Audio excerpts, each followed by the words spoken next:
Tank Davis began his training camp with an intense focus, showing a lot of speed as he warmed up. The sparring sessions were lively, full of movement and energy. Tank kept repeating that this was what they needed, emphasizing how sparring sharpens fighters for real combat. He said, "We're sparring, we're warming up, keeping the momentum alive." At one point, he jokingly warned his partners, saying if he found out anything suspicious, he'd beat both of them up, mixing seriousness with humor. The atmosphere was heated but lighthearted. Yet behind the jokes, there was tension, the kind of tension that always exists in boxing camps when high stakes are near. Analysts commented that the argument surrounding Tank's sparring sessions and his upcoming fight was misplaced, saying situations like this should not be happening in a sport like boxing. They argued it reflected poorly on boxing that such matchups were even being allowed, calling it an embarrassment to the tradition and credibility of the sport. Tank Davis had recently reacted angrily when videos surfaced of Jake Paul sparring with Shakur Stevenson ahead of their fight. Tank made it clear that Jake could train with anyone he wanted, but it would make no difference once the two were face-to-face in the ring. His confidence was unshaken. He promised that on fight night, he would show his true power and expose Jake Paul's limitations. Tank insisted that any amount of sparring, warm-ups, or practice Jake did wouldn't help him once they stood across from each other under the lights. Tank didn't want anyone to think he was letting things slide. He said that he was ready to prove himself again and again, and that no one could question his resolve. Boxing analysts found the whole situation ironic. While fans and commentators criticized the fight between Tank and Jake as a disappointment to boxing purists, others saw it as an opportunity, a way to gain attention, profit, or relevance. Shakur Stevenson was among those who stepped into the picture. Even though he criticized the decision, he also volunteered to spar Jake Paul, claiming that he was doing it to keep the sport active and maintain his name in the discussion. This situation revealed the complicated balance between business, personal reputation, and fan expectations in modern boxing. Analysts noted that while people complained about Tank fighting Jake Paul, those same individuals were trying to attach their names to the spectacle for publicity.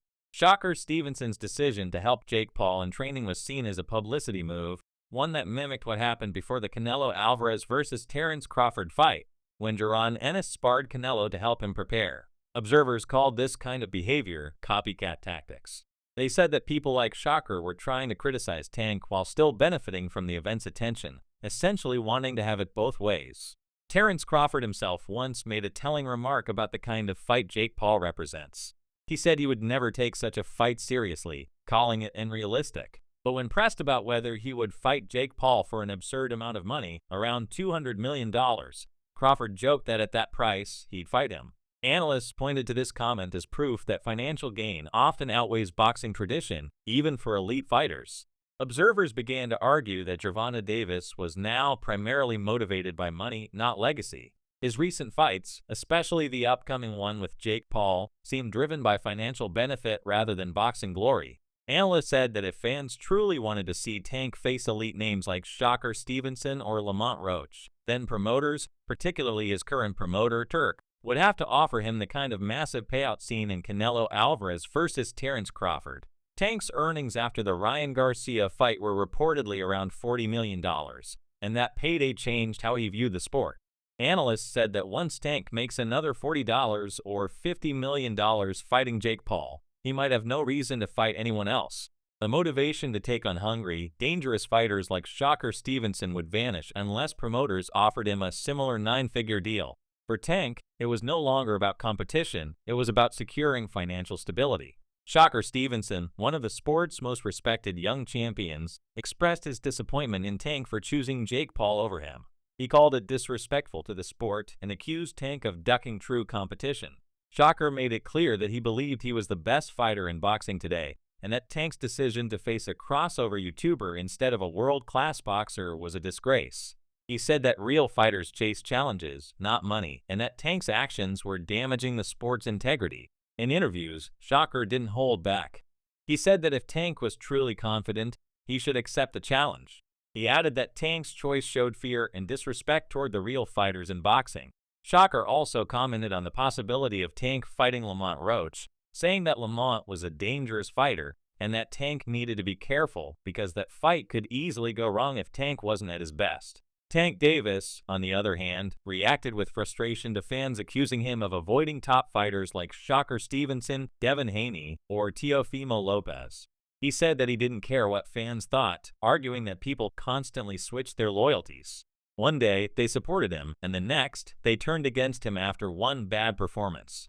Tank insisted that his focus was on his own goals, not on pleasing people who changed their opinions every week. During a press event, when asked directly about fan disappointment, Tank responded coldly. He said, "Why should I care what they think? Fans switch up all the time. Everyone can have one bad night, and suddenly people jump to another fighter. Just sit back and enjoy the sport." He pointed out that many fans even discuss fighters' personal lives instead of just the fights themselves. Actor and martial artist Michael J. White also weighed in on the discussion. He stated that no matter how well Jake Paul performed, he could never be considered a legitimate boxing champion. White said there was a big difference between entertainment exhibitions and real championship-level contests governed by major boxing bodies. He acknowledged that Jake Paul was doing a great job building his brand, but insisted that Jake would need to beat a legitimate top 10 cruiserweight to be taken seriously. White praised Jake for being smart about his career, but said that until he fought a real contender, his accomplishments would remain outside of true boxing respectability. Daniel Cormier, the former UFC champion and respected analyst, also criticized the matchup. He called the fight unexciting and lacking real sporting value. Cormier said Tank didn't need the money, so the fight made little sense. He questioned why a world-class fighter like Davis would take part in what he saw as a meaningless exhibition. According to Cormier, it wasn't about competition, it was about media attention and social media buzz. He added that the fight looked boring and unnecessary, suggesting that both men were participating for publicity rather than sporting credibility. Cormier also raised a key point. Tank Davis's last fight was at 136 pounds, whereas Jake Paul competes near 190 pounds. The massive size difference made the fight absurd from a boxing perspective. He said that even Tank seemed aware of this mismatch, but still agreed to it because of the financial upside. Cormier questioned the logic behind it, saying Tank wasn't broke and didn't need such fights, while Jake Paul kept making his own rules in boxing. He reminded everyone that organizations like the WBC were already losing credibility by sanctioning events like this.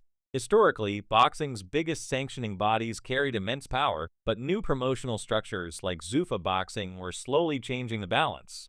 Cormier noted how the WBC once complained about not being allowed to present the belt during the Canelo vs. Crawford event, showing that traditional boxing authorities were starting to lose their control.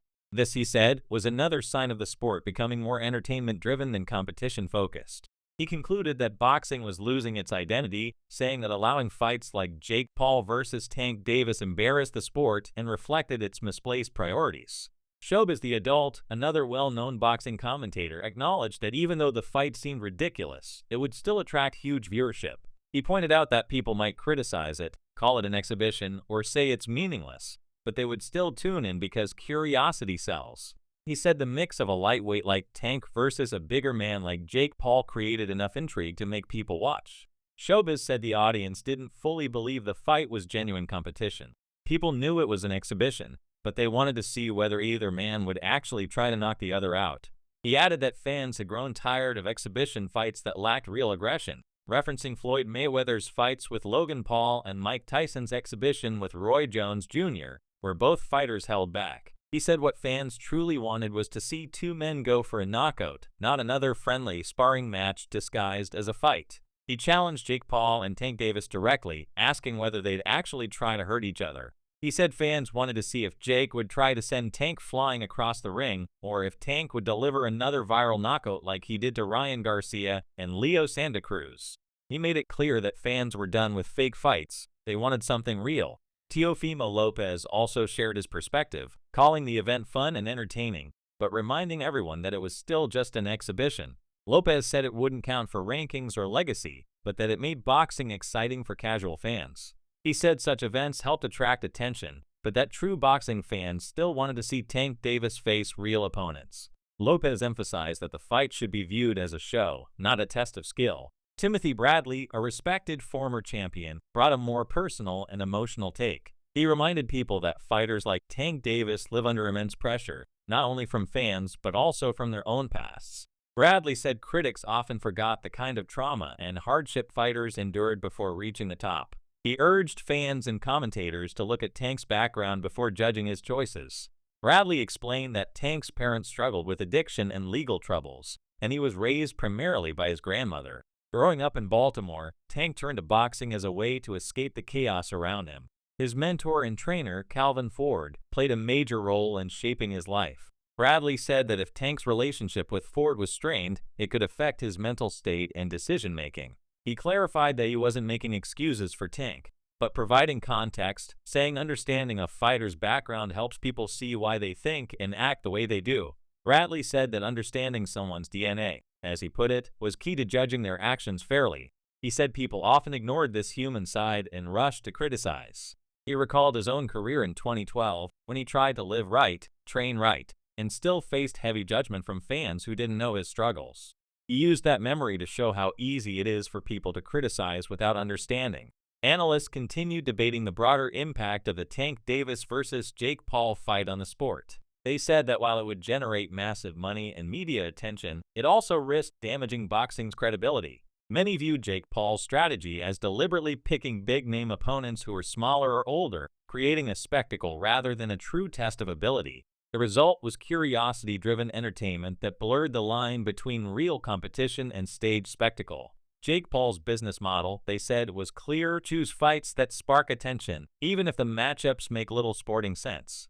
Facing someone like Tank Davis, who is much smaller and more experienced, guaranteed controversy. Analysts said that controversy is what sells in modern boxing. Critics questioned why Jake didn't face fighters his own size. They called the matchup embarrassing, especially after seeing the two together during their face-off. Jake appeared significantly larger, even when he bent his knees to match Tank's height. The visual alone became a meme online, with fans debating whether the size difference was simply too much to overcome. Some commentators, despite mocking the fight, admitted they would love to see Tank win. They said it would be poetic justice if Tank, the smaller man, managed to hurt or even knock out Jake Paul. They imagined the crowd erupting if Tank landed a perfect body shot and folded the YouTuber-turned-boxer. Analysts called it a win for real boxing if Tank could end it decisively. Still, many wondered about the realism of such a scenario. Jake Paul's size advantage was enormous, and his power had proven effective against older opponents. Analysts advised Tank not to bulk up unnaturally for the fight, warning that adding too much muscle in a short time could slow him down. They said Tank should simply fight at his natural weight and rely on his speed, precision, and timing. They noted that Tank's biggest strength had always been his explosiveness and ability to close distance quickly. Against a much bigger opponent, that would be his key weapon. The official contracted weight was reportedly capped at 195 pounds, which only highlighted how extreme the difference was. Observers said the entire event represented the direction boxing was moving in, towards spectacle-driven matchups rather than pure competition. While older fans saw it as the downfall of the sport, younger fans viewed it as evolution. The fight might not carry legacy value, but it had commercial power that few other events could match. The debate surrounding this fight revealed the divided state of boxing culture. Some fans cared about history, titles, and rankings, while others cared about moments, entertainment, and viral clips. For Tank Davis, the fight was both a payday and a way to assert control over his career. For Jake Paul, it was another step in legitimizing himself within the sport, no matter how unorthodox his journey had been. Every voice in the conversation, from Shakur Stevenson to Michael J. White, from Daniel Cormier to Tim Bradley, brought a different angle. Some emphasized money, others honor, others entertainment. Together, they reflected the confusion of a sport caught between its traditional roots and modern marketing. At the end of the day, Tank Davis stood firm in his stance. He didn't care what critics said, and he wasn't interested in pleasing anyone. His focus was simple: fight, earn, and move on. Jake Paul, as always, thrived on attention and controversy, turning criticism into fuel for publicity. The two men represented opposite sides of boxing's modern era, one born from the streets and molded by legacy, the other born from social media and driven by spectacle. And as the fight drew closer, one truth became clear: whether people loved it or hated it, they were all going to watch. Because no matter how much fans complained about Jake Paul or doubted Tank's intentions, they couldn't resist the spectacle. That mix of controversy, curiosity, and competition ensured that once again, the world would be tuned in, ready to see what happens when a YouTuber and a champion collide under boxing's brightest lights.